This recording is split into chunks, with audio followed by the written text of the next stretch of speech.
Berarti harga tanah yang normalnya 10 juta turun jadi 6 juta, bisa turun lagi menjadi 4 juta. Karena sebuah ada hubungan antara kebutuhan, ya, kemudian penawaran dan kemampuan atau permintaan, kan begitu. Iya, betul. Nah, inilah yang terjadi.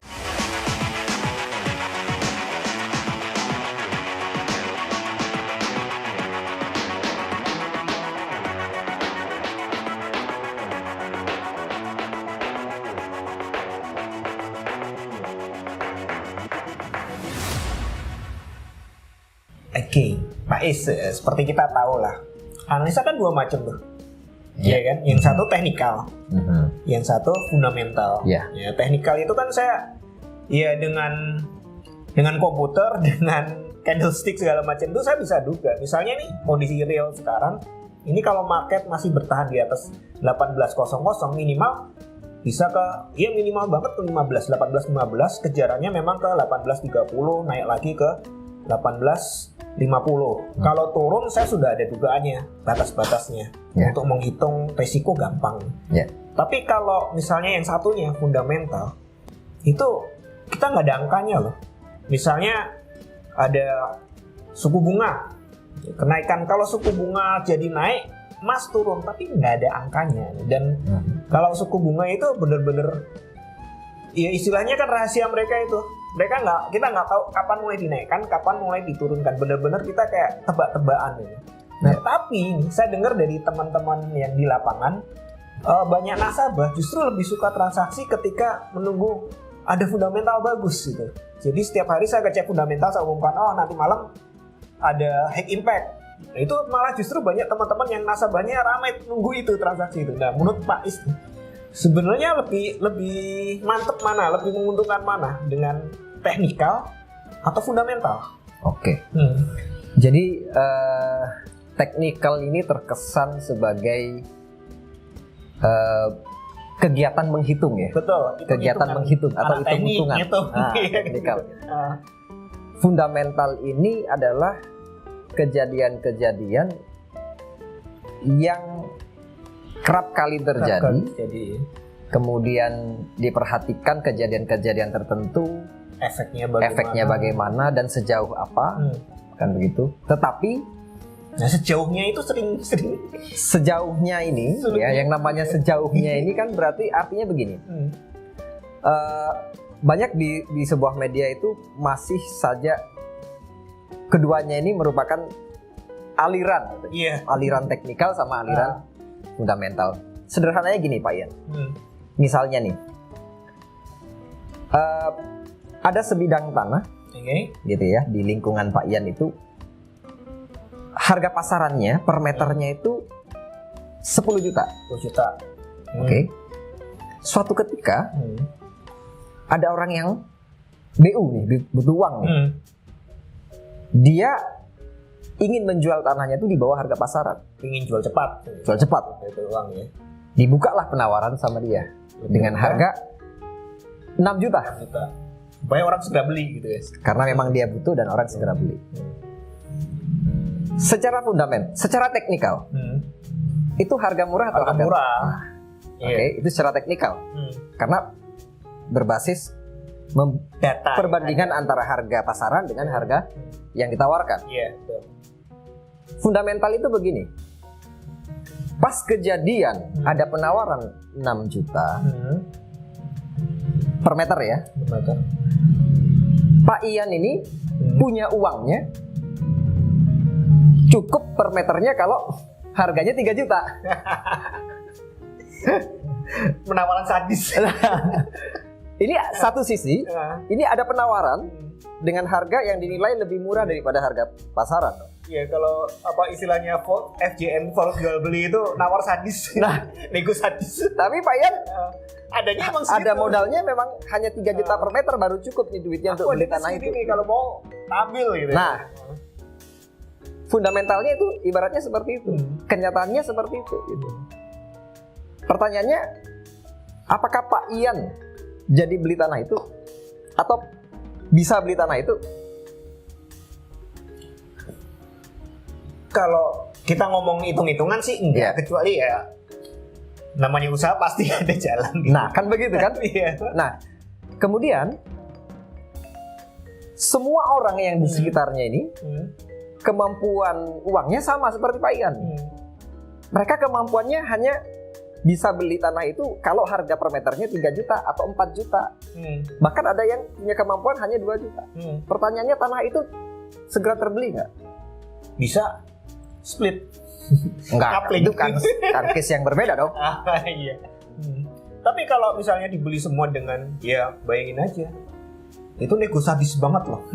itu bukan negosiasi, itu fundamental kenyataannya yang terjadi di lingkungan itu. Memang kemampuan orang untuk membeli tanah itu duitnya hanya cukup kalau harga per meternya itu 3 juta bahkan 2 juta, atau mungkin ada yang mau beli dengan harga 4 juta. Tapi orang ini ingin menjualnya dengan harga 6 juta. Yang notabene itu jauh di bawah harga pasaran yang 10 juta. Pertanyaannya nih, terbeli nggak tuh tanah? Karena kekuatan dana nggak cukup ya nggak bisa dong. Nggak dong. Apa yang terjadi dengan orang yang lagi BU ini? Itu mau nggak mau mungkin sambil nangis, ya udah deh nggak apa-apa gitu. Artinya dia memutuskan berani menjual tanah itu dengan harga 4 juta, ya dia lepas dong. Secara teknikal 6 juta lebih murah daripada 10 juta. Tapi fundamentalnya tidak mendukung, sehingga dia melepas tanah itu dengan harga 4 juta. Berarti harga tanah yang normalnya 10 juta turun jadi 6 juta, bisa turun lagi menjadi 4 juta. Karena ada hubungan antara kebutuhan, ya, kemudian penawaran dan kemampuan atau permintaan, kan begitu. Iya, betul. Nah, inilah yang terjadi. Jadi bisa saja orang menganalisa secara teknikal dari sisi harga ini lebih murah, tapi fundamentalnya tidak mendukung pun juga bisa terjadi. Bahkan secara fundamental bisa dikatakan, ini harga tanahnya bisa naik loh, karena harga tanah memang fundamentalnya naik terus, kan begitu. Nanti depan mau ada mall. Nah, depan mau ada mall bisa naik dari harga pasaran jadi 15 juta. Tapi bisa jadi turun jadi 4 juta loh gara-gara. Nah. Oke, bisa diterima nggak ya? Logis ya, kurang logis. Jadi kenapa fundamental bisa ganggu teknikal? Ya. Gitu. Dalam trading pun juga begitu gitu. Fundamentalnya atau teknikalnya secara harga lebih rendah. Cut loss banget ya. Nah, kemudian fundamentalnya juga mendukung. Depan ini akan dibangun mall. Fundamentalnya juga mendukung gitu. Iya kan, The Fed cukup. Tapi opini. Ya. Mau butuh banget gitu kan. Bisa dipahami. Jadi sebuah news atau berita atas berita yang atau news ya ataupun rilis data ekonomi yang memang biasanya itu bisa dijadikan patokan untuk ini bisa harga naik atau turun. Tapi ketika suatu titik situasi tertentu kembali ke supply demand yang ada. Iya, karena kadang orang juga menerjemahkan berita dari waktu-waktu bisa berbeda. Betul. Contohnya sekarang inflasi, biasanya kalau inflasi emas naik. Iya kan? Tapi sekarang orang malah takut, inflasi ketinggian, nanti suku bunga dinaikkan hancur. Iya. Iya, itulah manusia. Itulah manusia. Nah, di ilustrasi tadi siapa yang mendapatkan kesempatan itu? Ya antara dua. Ketika mau melepas tanah itu dengan harga 4 juta, kebetulan ada orang yang punya 4 juta, kan begitu? Iya. Atau ada orang yang memang punya uang 6 juta dan membeli tanah itu dengan harga 6 juta tanpa harus turun ke 4 juta. Jadi ini versus nih antara orang yang berharap harga lebih murah lagi dan menunggu atau orang yang memang punya uang dan segera membelinya. Nah, karena emas ini juga trennya harganya secara tren ya, harga emas itu relatif naik. Iya, relatif naik. Selalu naik dan kalaupun turun, apalagi ada menjelang Imlek dan segala macam. Secara jangka panjang pun juga trennya naik, kita sama-sama tahu. Jadi menurut saya kalau untuk di gold, siapa yang punya kesempatan? Yes, orang yang punya uang dan segera beli. Ya. Karena trennya kelihatan sekali memang.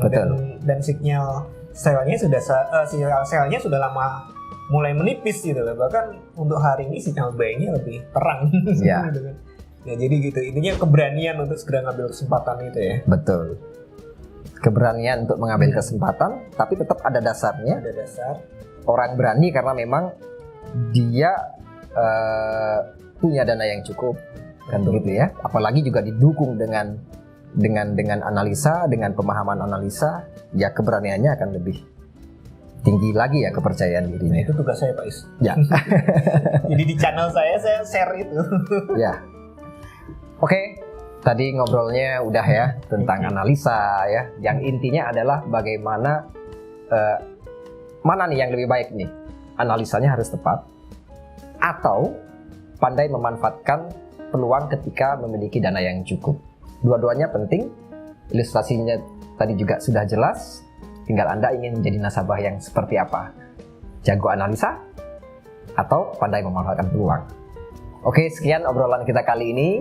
Mudah-mudahan bermanfaat ya bagi setiap orang, setiap trader juga, sobat EWF semua di seluruh Nusantara.